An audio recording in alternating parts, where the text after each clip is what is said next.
Hello, എല്ലാവർക്കും നമ്മളുടെ ചാനലിലെ ഒരു പുതിയ വീഡിയോയിലേക്ക് സ്വാഗതം. ഇതിപ്പോൾ ഫസ്റ്റ് ടൈമാണ് കേട്ടോ ഞാനൊരു ക്യാമറയെ ഫേസ് ചെയ്തിരുന്ന വീഡിയോ എടുക്കുന്നത്. അതിൻ്റേതായ ഒരു ചമ്മലും ഇനി വീഡിയോ എടുത്തു കഴിയുമ്പോൾ എങ്ങനെയാകും എന്ന ഓർത്തുള്ളൊരു നാണവും ഒക്കെ എനിക്കുണ്ട് കേട്ടോ. ഇപ്പോൾ എങ്ങനെയാവുമെന്ന് അറിയില്ല. ആരെങ്കിലും എടുത്തു തരുമായിരുന്നെങ്കിൽ കുറച്ചുകൂടെ ഒന്ന് പ്രിപ്പയർഡായിട്ടൊക്കെ ഇരുന്ന് പറയാമായിരുന്നു. ഇതിപ്പോൾ ഞാൻ തന്നെ ക്യാമറ തിരിച്ചു വെച്ച് എടുക്കുകയാണ് കേട്ടോ. അപ്പോൾ എന്താണ് പറയാൻ വന്നതെന്ന് വെച്ച് കഴിഞ്ഞാൽ, ഇന്ന് ഞാനിപ്പോൾ റെഡി ആയിരിക്കുന്നതിൻ്റെ ഉദ്ദേശം എന്ന് പറഞ്ഞാൽ, ഇന്ന് നമ്മളുടെ വീട്ടിൽ പള്ളിയിൽ നിന്ന് കരോൾ വരുന്നുണ്ട്. അപ്പോൾ അതിൻ്റെ ഒരു വലിയൊരു എക്സൈറ്റ്മെൻറ്റും അതിൻ്റെ ഒരു ഭയങ്കര ഒരു ഹാപ്പിനെസ്സിലാണ് കേട്ടോ. അപ്പം നമ്മളുടെ പള്ളിയിൽ നിന്നാണ് കേട്ടോ കരോൾ വരുന്നത്. നമ്മളുടെ ഇടവകപ്പള്ളി നമ്മളുടെ തൊട്ടടുത്തുള്ള പള്ളിയിൽ കരോളാണ് കേട്ടോ. നമ്മളുടെ ഇടവകയല്ല, തൊട്ടടുത്തുള്ള നമ്മൾ വളരെ ക്ലോസ് ആയിട്ടുള്ള പള്ളിയാണ്. അപ്പോൾ അവിടുത്തെ കരോളാണ് കേട്ടോ വരുന്നത്. അപ്പോൾ നമുക്ക് ഭയങ്കര നമ്മൾ ഒരുങ്ങിയൊക്കെ ഭയങ്കര സ്വീകരിക്കുന്നൊരു കരോളാണ്. ബാക്കിയൊക്കെ നമ്മൾ ഡെയിലി ഇങ്ങനെ വന്ന് നമ്മൾ സാധാരണയായി നമ്മളുടെ ഏരിയയിൽ നിന്നൊക്കെ വരുന്ന കരോളാണ്. ഇത് നമ്മൾ കുറച്ചുകൂടി ഒരുങ്ങി കുറച്ച് പ്രിപ്പയർഡായിട്ടൊക്കെ സ്വീകരിക്കുന്ന ഒരു കരോളുകാരാണ് കേട്ടോ ഇവർ നമ്മളുടെ പള്ളിയിലെ. ബാക്കിയൊക്കെ നമ്മളുടെ ഏരിയയിൽ നിന്ന് വരുന്ന കുഞ്ഞു കുഞ്ഞു കരോളുകാരാണ്. അപ്പം അവർ ഒരു കൂട്ടരിപ്പോൾ വന്നിട്ട് പോയി. അപ്പോൾ ഇനി നമ്മൾ പള്ളിക്കാരെ വെയിറ്റിങ്ങിലാണ് കേട്ടോ. അപ്പം അവർ വരുന്നതിന് ചെറിയൊരു പുൽക്കൂടും നമ്മളുടെ ട്രീയും ഒക്കെ സെറ്റ് ചെയ്തിട്ടുണ്ട്. ഇന്ന് നമ്മളുടെ വീട്ടിൽ തന്നെ കാർഡ്ബോർഡൊക്കെ വെച്ചിട്ടാണ് കേട്ടോ പുൽക്കൂട് ഉണ്ടാക്കിയത്. പണ്ടൊക്കെ നമ്മളുടെ വീട്ടിൽ പശുവൊക്കെ ഉണ്ടായിരുന്നപ്പോൾ നമ്മൾ വീട്ടിൽ കച്ചിയൊക്കെ വെച്ചിട്ട്, വീട്ടിൽ കച്ചിയൊക്കെ ഉണ്ടാവുമല്ലോ, അപ്പോൾ ആ കച്ചിയൊക്കെ വെച്ചിട്ടായിരുന്നു പുൽക്കൂട് ഒരുക്കുന്നത്. പക്ഷേ ഇത്തവണ നമ്മൾ വീട്ടിലെ കാർഡ്ബോർഡും കാര്യങ്ങളൊക്കെ വെച്ചിട്ടാണ് കേട്ടോ പുൽക്കൂട് റെഡിയാക്കിയിരിക്കുന്നത്. അപ്പോൾ അതേ മോള് നടന്നു വരുന്നുണ്ട്. അപ്പയെ വിളിച്ചോ? കാണിച്ചോ? ഓക്കെ. അപ്പോൾ കൊച്ച് അപ്പ ഇപ്പോൾ സ്ഥലത്തില്ലാത്തത് കൊണ്ട് എല്ലാം അപ്പയെ വിളിച്ച് കാണിക്കലാണ് കൊച്ചിൻ്റെ പരിപാടികൾ. അപ്പോൾ അതങ്ങനെ പോകുന്നു. അപ്പം നമ്മൾ കരോളുകാർക്ക് വേണ്ടിയിട്ടൊരു ചെറിയ കാപ്പിയും കാര്യങ്ങളൊക്കെ റെഡിയാക്കിയിട്ടുണ്ട് കേട്ടോ. ചുക്ക് കാപ്പിയും. പിന്നെ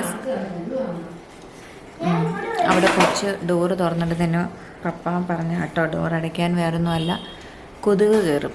അപ്പോൾ കൊതുക് കയറുന്നതിന് അടയ്ക്കാൻ പറഞ്ഞതാണ് കേട്ടോ. അതാണ് അവിടെ ഒരു കുഞ്ഞ് ബഹളം കേട്ടത്. അപ്പോൾ കരോളുകാർ വരുന്നതിന് നമ്മൾ ചുക്ക് കാപ്പിയും പിന്നെ കുഞ്ഞു മക്കളൊക്കെ കാണുമല്ലോ അവർക്ക് വേണ്ടി സാധാരണ കാപ്പിയും, അതേപോലെ തന്നെ ഇത്തവണ ഉഴുന്നുവടയും പഴവുമാണ് കേട്ടോ കൊടുക്കുന്നത്. ആദ്യമായിട്ടാണ് ഉഴുന്നുവടയും പഴവും കൊടുക്കുന്നത്. അപ്പോൾ ഇത്രയും നാൾ നമ്മൾ കേക്കായിരുന്നു കൊടുക്കുന്നത്. അപ്പോൾ ഇത്തവണ അവർ തന്നെ പറഞ്ഞു കേക്ക് വേണ്ട, ഇതുപോലെ എന്തെങ്കിലും ഉഴുന്നുവട പോലെ എന്തെങ്കിലും മതിയെന്ന്. അപ്പോൾ നമ്മൾ ഉഴുന്നുവടയാണ് കേട്ടോ ഇന്ന് സെറ്റ് ചെയ്തിരിക്കുന്നത്. കാരണം അവർ എല്ലായിടത്തു നിന്നും ഈ കേക്കായിരിക്കുമല്ലോ, അപ്പോൾ ഒരു ചേഞ്ച് ആയിക്കോട്ടെ എന്ന് വിചാരിച്ചായിരിക്കും പറഞ്ഞത്. പിന്നെ നമ്മൾ കഴിഞ്ഞ ദിവസം ഒരു വീഡിയോ ഇട്ടിട്ടുണ്ടായിരുന്നു, നമ്മൾ ട്രീ ഡെക്കറേറ്റ് ചെയ്യാനുള്ള ഐറ്റംസൊക്കെ മേടിച്ച്. അപ്പോൾ അതെല്ലാവരും കണ്ടു കാണുമെന്ന് വിശ്വസിക്കുന്നു. എല്ലാവരും കണ്ടു കാണുമെന്നല്ല, വ്യൂസ് കുറവായിരുന്നു കേട്ടോ, വളരെ വ്യൂസ് കുറവായിരുന്നു. എപ്പോഴും ഞാൻ വിചാരിക്കും ഇങ്ങനെ വോയിസ്, അതായത് ഇങ്ങനെ ക്യാമറയ്ക്ക് മുന്നിൽ ഫേസ് ചെയ്തിരുന്നു പറയണമെന്ന്. പക്ഷേ ചുറ്റുമുള്ള ബഹളങ്ങൾ കാരണം പറ്റാറില്ല കേട്ടോ, അതാണ് വോയിസ് ഓവർ കൊടുക്കുന്നത്. പക്ഷേ ഇന്ന് ഇച്ചിരി ബഹളങ്ങളുണ്ടെങ്കിലും കുഴപ്പമില്ല, ഇങ്ങനെയൊരു വീഡിയോ ഇടാമെന്ന് വിചാരിച്ചു കേട്ടോ. അപ്പോൾ കൊച്ചിങ്ങനെ ആകെ ത്രില്ലടിച്ച് ഭയങ്കര എക്സൈറ്റഡ് ആയിട്ടൊക്കെ ഇരിക്കുകയാണ് കേട്ടോ. അവർ വരുമ്പോൾ എങ്ങനെയായിരിക്കും എന്തായിരിക്കും എന്നൊക്കെ. അപ്പോൾ കഴിഞ്ഞ വർഷം എനിക്ക് തോന്നുന്നു നമ്മൾ പുൽക്കൂടും ട്രീയും ഒന്നും സെറ്റ് ചെയ്തില്ല കഴിഞ്ഞ വർഷം, കാരണം ചെയ്തില്ല, നമ്മൾ ലൈറ്റ്സൊക്കെ ഇട്ടതേ ഉള്ളൂ കേട്ടോ. പക്ഷേ ഈ വർഷം കൊച്ചിന് ഒരേ നിർബന്ധം. പക്ഷേ നമ്മൾ പുതിയ പുൽക്കൂടൊന്നും മേടിക്കാൻ നിന്നില്ല, വീട്ടിലെ സംഭവങ്ങളൊക്കെ വെച്ചിട്ടൊരു പുൽക്കൂടൊക്കെ ഉണ്ടാക്കി. ഒരു 20 വർഷത്തോളം ആകാറായി കേട്ടോ നമ്മളുടെ ശിഷ്യന്മാരും യേശുകുഞ്ഞും യോസേഫ് പിതാവും മാതാവും ഒക്കെ. അതൊക്കെ നമ്മളൊന്നുകൂടെ ഈ പെയിൻ്റ് ഉണ്ടല്ലോ, അക്രിലിക് പെയിൻ്റ് ആണെന്ന് തോന്നുന്നു, കൊച്ചിൻ്റെ പെയിൻറ്റ് ചെയ്യാൻ മേടിക്കുന്ന സംഭവമാണ്. അപ്പോൾ ആ പെയിൻ്റൊക്കെ വെച്ച് നമ്മളൊന്ന് പെയിൻറ്റ് ചെയ്തെടുത്തിട്ടുണ്ട് നമ്മളുടെ ശിഷ്യന്മാരെ. അപ്പം ഞാൻ ഇനി നമ്മുടെ പുൽക്കൂടും നമ്മളുടെ കുട്ടി ട്രീ കുറേ ഇയേഴ്സ് ആയതാണ് കേട്ടോ. എന്നാലും നമ്മളതൊക്കെ ഉള്ളത് വെച്ച് എല്ലാം ഒന്ന് നീറ്റാക്കി വെച്ചിട്ടുണ്ട്. പുതിയതൊന്നും അങ്ങനെ മേടിക്കാൻ നിന്നില്ല. പിന്നെ ഡെക്കറേറ്റിംഗ് ഐറ്റംസ് മാത്രമേ നമ്മൾ പുതിയത് മേടിച്ചുള്ളൂ കേട്ടോ. അപ്പോൾ ഉള്ളതൊക്കെ വെച്ച് നമ്മൾ അത്യാവശ്യം ഒരു കുഞ്ഞ് സെറ്റപ്പ് നീറ്റാക്കി ചെയ്തിട്ടുണ്ട്. അപ്പോൾ അത് ഞാൻ കാണിച്ചു തരാം നിങ്ങൾ കണ്ടിട്ട് പറയണം കേട്ടോ എങ്ങനെയുണ്ടെന്ന്. പിന്നെ നമ്മളുടെ കരോൾ വരുമ്പോൾ അതും കാണിച്ചു തരാം കേട്ടോ. അപ്പോൾ അതേ നമ്മളുടെ കപ്പൊക്കെ നിരന്ന് കഴിഞ്ഞു കേട്ടോ. 35 to 40 എന്നാണ് അവർ പറഞ്ഞത്. എന്നാലും നമ്മളൊരു 50 പേർക്കുള്ളത് കരുതിയിട്ടുണ്ട് കേട്ടോ. അപ്പോൾ കപ്പൊക്കെ ഇവിടെ ഓൾമോസ്റ്റ് റെഡിയായി. പിന്നെ അവർക്കുള്ള പഴമാണ് കേട്ടോ. പഴമൊക്കെ ഇതേപോലെ നമ്മളുടെ വട നമ്മൾ അങ്ങനെ തന്നെ വെച്ചിരിക്കുകയാണ്. ചൂട് പോകണ്ടല്ലോ എന്ന് കരുതിയിട്ട് ഞാനൊരു വട കഴിച്ചു നോക്കി കേട്ടോ. നല്ല വടയായിരുന്നു, പറയാതിരിക്കാൻ പറ്റില്ല. നമ്മളുടെ അടുത്തൊരു ബേക്കറിയിൽ അവരുടെ വീട്ടിൽ തന്നെ ഉണ്ടാക്കുന്ന വടയാണ് കേട്ടോ. ഞാൻ ലൈറ്റ് ഇട്ടിട്ടില്ല കേട്ടോ, അതാണ് കേട്ടോ ഇരുട്ട്. അപ്പം മമ്മി ഇവിടെ പ്ലേറ്റുമായിട്ടൊക്കെ വന്നിട്ടുണ്ട് റെഡിയാക്കാൻ വേണ്ടിയിട്ട്. അപ്പം നമ്മളുടെ ഈ സംഗതി കാണിച്ചു തരാം കേട്ടോ. നമ്മളുടെ പുൽക്കൂട് കാണിച്ചു തരാം. ഓക്കെ,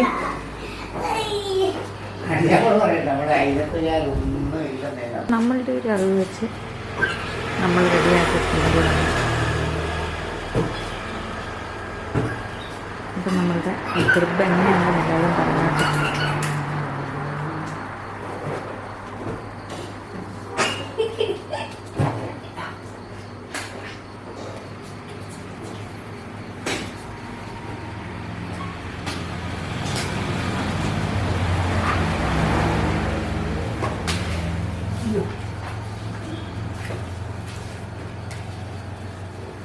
ഇവിടെ ഒരാൾ നിന്ന് കളിക്കുന്നുണ്ട്. ഇവിടെ കുറച്ച് ലൈറ്റ്സ് ഒക്കെ ഇട്ടിട്ടുണ്ട് കേട്ടോ.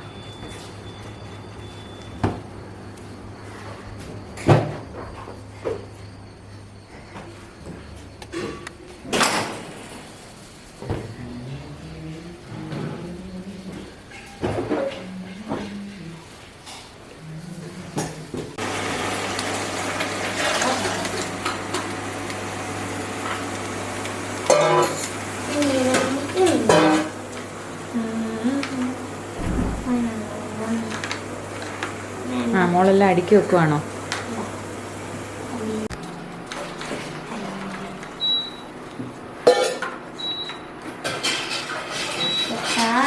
മമ്മി വിത്തൗട്ടും അതേതാ ട്രേ വിത്തൗട്ടിൻ്റെ? അതാ നല്ലത്, ജഗ്ഗിലോട്ട് ഒഴിച്ചു വെക്കുന്നതാണ് നല്ലത്. വിത്തൗട്ടുകാർ കുറവായിരിക്കുമോ?